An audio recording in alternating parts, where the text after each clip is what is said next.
औज़ुबिल्लाहिमिनश्शैतानिर्रजीम बिस्मिल्लाहिर्रहमानिर्रहीम अस्सलातु वस्सलामु अलैका या रसूलल्लाह सल्लल्लाहु अलैहि वसल्लम अस्सलामु अलैकुम रहमतुल्लाहि व बरकातुहू। पिछली वीडियो में हमने कुछ ऐसी अहादीस का जिक्र किया था कि जिनमें ये बताया गया था कि किस तरह दज्जाल के हाथों हमारी आजमाइश होगी, कब्र की आजमाइश क्या होगी, किन इंसानों से हमारी आजमाइश होगी, और इसी में औलाद की आजमाइश का भी जिक्र किया गया था। आज के इस वीडियो में हम माल की आजमाइश का जिक्र करेंगे। इस बारे में जामे तिरमिज़ी में एक हदीस शरीफ बयान की गई है। हुज़ूर पाक सल्लल्लाहु अलैहि वसल्लम ने फरमाया, हर उम्मत की आजमाइश किसी न किसी चीज़ में है और मेरी उम्मत की आजमाइश माल में है। अच्छा, माल की आजमाइश जो है वो खाली उम्मत मुस्लिमा के लिए ही नहीं बल्कि इससे पहले आने वाली उम्मतें जो हैं उनके लिए भी माल की आजमाइश होती थी, और अभी भी तमाम लोग जो मौजूद हैं, जिसमें यहूदी हैं, क्रिश्चियंस हैं, जो भी मौजूद हैं, सबके लिए माल की आजमाइश है। इसी सिलसिले में मैं अभी आपको एक हदीस शरीफ बयान करूंगी और इससे हमें भी एक सबक मिलता है कि माल हमारे लिए कैसे आजमाइश बन सकता है। अल सिलसिला तो सहिया में हज़रत अबू हुरैरा रज़ी अल्लाह अन्हु से रवायत है कि हुज़ूर पाक सल्लल्लाहु अलैहि वसल्लम ने फरमाया, बनी इसराइल में 3 आदमी थे, एक कोढ़ी, गंजा और नाबीना।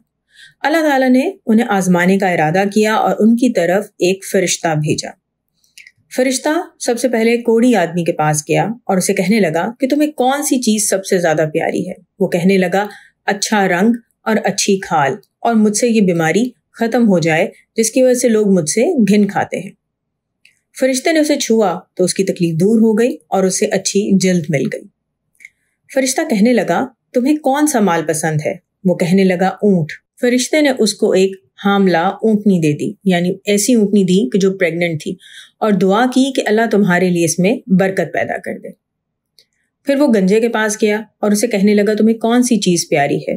वो कहने लगा, अच्छे बाल, और मुझसे ये तकलीफ दूर हो जाए कि जिसकी वजह से लोग मुझे हकीर समझते हैं। फरिश्ते ने उसे छुआ तो उसकी तकलीफ दूर हो गई और उसे बहुत खूबसूरत बाल मिल गए। फिर फरिश्ते ने कहा, तुम्हें कौन सा माल पसंद है। तो उसने कहा, गायें। तो फरिश्ते ने उसको एक हामला यानी प्रेग्नेंट गाय दे दी और उसके लिए दुआ की कि अल्लाह ताला तुम्हारे लिए इसमें बरकत दे। फिर वो नाबीना आदमी के पास गया और उसे कहने लगा कि तुम्हें कौन सी चीज सबसे ज्यादा प्यारी है। वो कहने लगा, अल्लाह ताला मुझे मेरी बसारत यानी नजर वापस लौटा दे ताकि मैं लोगों को देख सकूं। फरिश्ते ने उसे छुआ तो अल्लाह ताला ने उसकी बीनाई लौटा दी।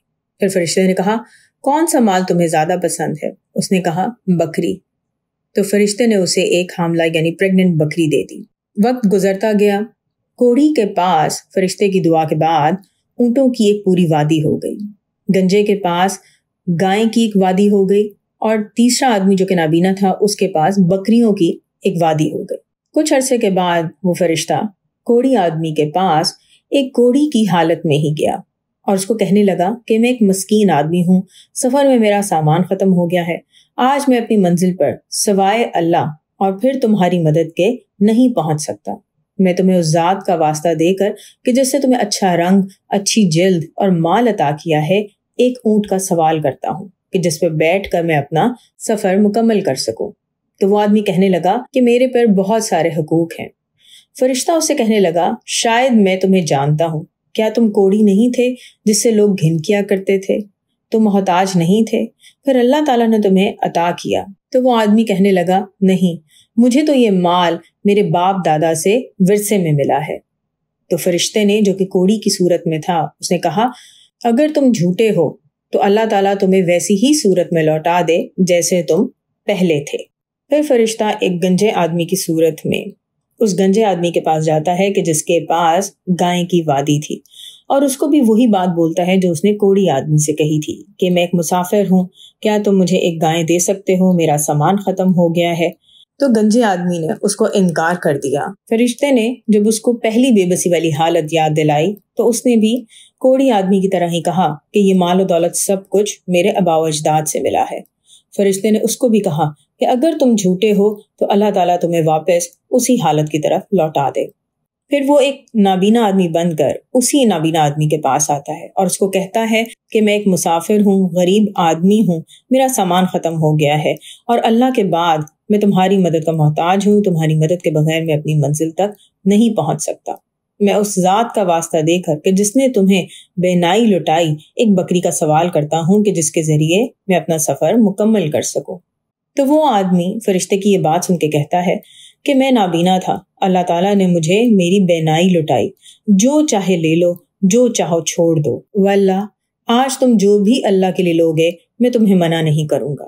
تو فرشتہ کہنے لگا کہ اپنا مال سنبھال کے رکھو کیونکہ تمہاری آزمائش کی گئی تھی، اللہ تعالیٰ تم سے خوش ہو گیا ہے جبکہ تمہارے دونوں ساتھیوں سے ناراض ہو گیا ہے۔ اس حدیث شریف سے بہت کلیئرلی یہ بات واضح ہوتی ہے کہ جب اللہ تعالیٰ اپنے فضل و کرم سے ہمیں نعمتیں عطا کرتے ہیں تو نمبر 1 ہمیں اللہ تعالیٰ کا شکر ادا کرنا چاہیے، اور ہمیشہ ہر حال میں ان نعمتوں کو اللہ تعالیٰ کی طرف سے ہی عطا سمجھنا چاہیے، نہ کہ ہم یہ سمجھیں کہ یہ ہماری خوش نصیبی ہے یا یہ ہم نے اپنی محنت سے حاصل کی ہے۔ تو شکر ادا کرنا لازمی ہے۔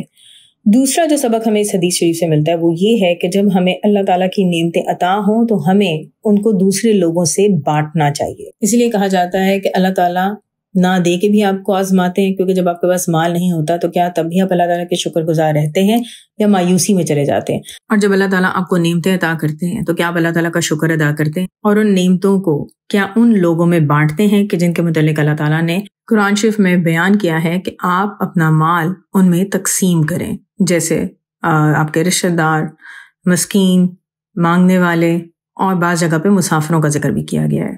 اللہ تعالیٰ کی نعمتیں دوسرے ضرورت مند لوگوں میں بانٹنے سے ان نعمتوں میں اضافہ ہوتا ہے، کیونکہ یہ اللہ تعالیٰ کو قرض حسنہ دینے کے برابر ہے۔ اسی طرح جب آپ کے پاس مال نہیں ہوتا اور آپ کو اپنی ضرورت کے مطابق قرض لینا پڑتا ہے تو وہ بھی آپ کے لیے ایک آزمائش بن جاتا ہے۔ ایک آدمی نے حضور پاک صلی اللہ علیہ وسلم سے عرض کی کہ آپ صلی اللہ علیہ وسلم قرض سے اتنی زیادہ پناہ کیوں طلب کرتے ہیں؟ تو آپ صلی اللہ علیہ وسلم نے فرمایا، جب کوئی آدمی مقروض ہو جاتا ہے تو پھر بات کرتا ہے تو جھوٹ بولتا ہے، اور وعدہ کرتا ہے تو وعدہ خلافی کرتا ہے۔ اس کا ریفرنس جو ہے وہ سنن نسائی کی حدیث نمبر 1310 میں ملتا ہے۔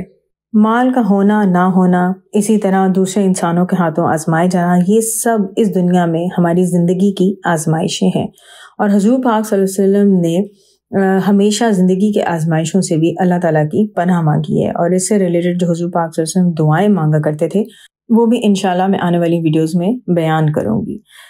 نیکسٹ ویڈیو میں آزمائش سے ریلیٹڈ ہم کچھ ٹاپکس کو ڈسکس کریں گے کہ سب سے زیادہ آزمائش کس پر آتی ہے، یا آزمائش میں کون ڈالا جاتا ہے، اور آزمائش میں جو کامیاب ہوتے ہیں لوگ تو اللہ تعالیٰ ان کو کن کن انعامات سے نوازتے ہیں۔